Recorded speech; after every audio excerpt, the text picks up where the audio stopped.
Buenas tardes, nosotros somos el equipo número 1. Nos toca exponer nuestra evidencia de aprendizaje. Vamos a presentar el tema del sistema oligárquico liberal del Porfiriato.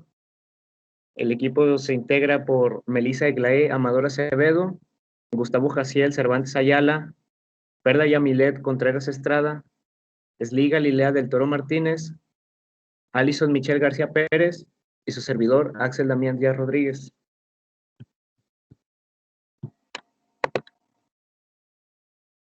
Para comenzar, se le denomina oligarquía al sistema político o manera de gobierno en la que el poder se centra en un pequeño grupo de personas, ya sean familias, grupos económicos o algún gabinete presidencial.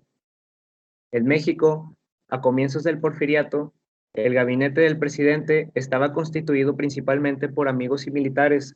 Esto para evitar problemas en la administración, en el gabinete, para que el presidente de ese entonces, Porfirio Díaz, continuara en el poder.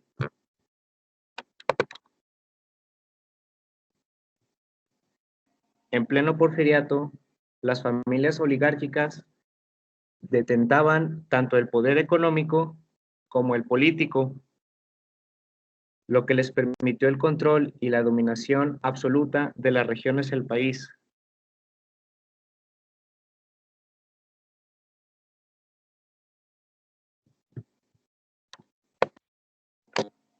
Todas bajo el mando o lema de orden y progreso.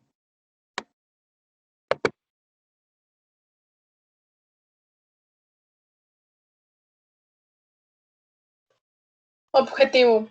Tiene como principal objetivo exponer el modo en que se hicieron cambios en la forma de gobernar y la manera en que los grupos de poder se relacionaron con la oligarquía económica en el periodo que gobernó el expresidente de México, Porfirio Díaz, y cómo el positivismo justificó un sistema de privilegios.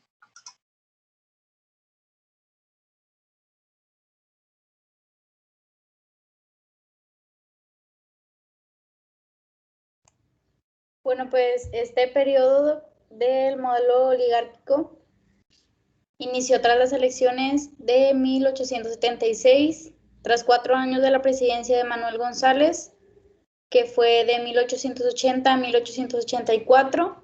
Porfirio Díaz regresó a la presidencia para iniciar una dictadura que duraría hasta 1911. Este modelo principalmente buscaba fortalecer el ejército o impulsar la inversión extranjera.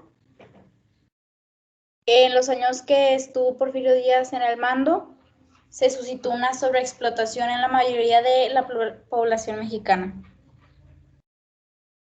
La estructura económica de México durante el Porfiriato estuvo basada en inversión extranjera que permitió industrializar al país de manera importante.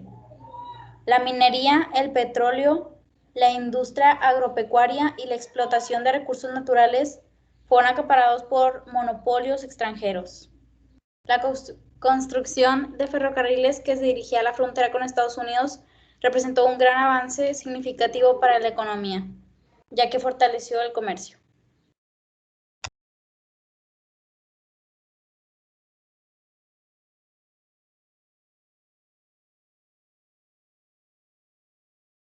¿Quiénes participaron?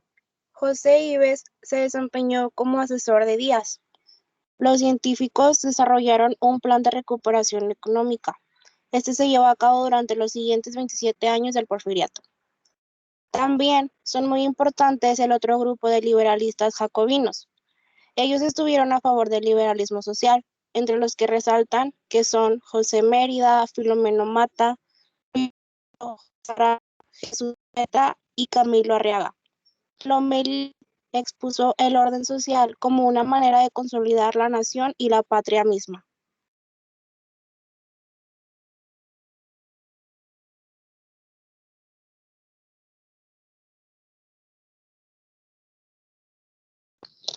Algunas de sus características fue que provocó la sobreexplotación de la mayoría de la población mexicana.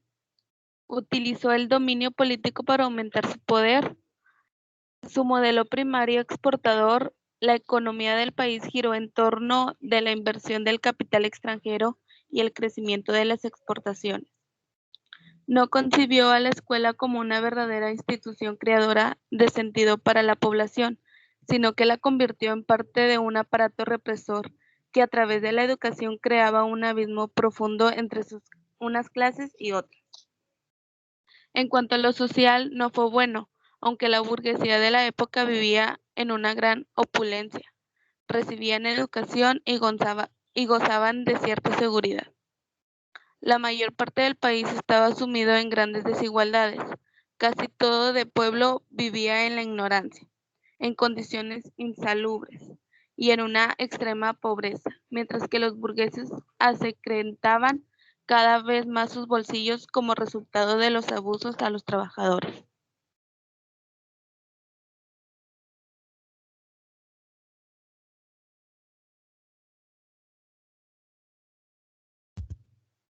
Concluyendo con el porfiriato, pues la economía mexicana entró en una fase capitalista. Sus diversos sectores productivos se integraron más o menos en el sistema económico de los países industriales. En los primeros años del gobierno, el Estado carecía de recursos económicos, lo que cambió solo en la segunda fase del porfiriato, cuando se logró un superávit y se pudo invertir en obras públicas y comunicaciones, todo lo cual tuvo su origen en el inicio de la fase capitalista, gracias al aumento de la inversión extranjera en el país. Podemos decir que el porfiriato fue un periodo de cambios muy importantes en el territorio mexicano, principalmente en lo ámbito económico debido a la inversión extranjera.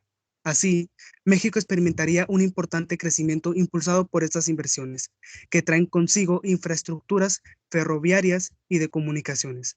Sin embargo, fueron tiempos caracterizados por las disparidades económicas, la segregación de los sectores sociales y el crecimiento desmedido de algunos sectores en relación con el subdesarrollo de otros, lo que se tradujo en una balanza de pagos desfavorable para México.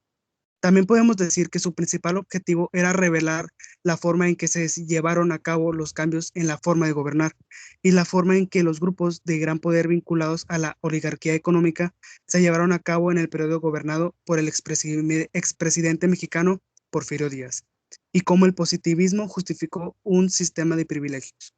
Al reformar la Constitución, Díaz permitió la reelección del presidente e introdujo un gobierno autoritario con un poder centralizado, en el cual todas las funciones del país eran otorgadas por el presidente. El gobierno también controlaba la prensa y utilizaba la Fuerza Armada para reprimir la oposición.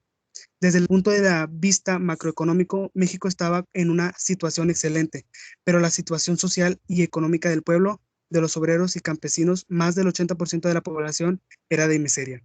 La riqueza creada por la inversión extranjera, a veces vinculada al capital nacional, se concentró en manos de unos pocos. Así que podemos estar seguros de que el crecimiento económico no es sinónimo de desarrollo social.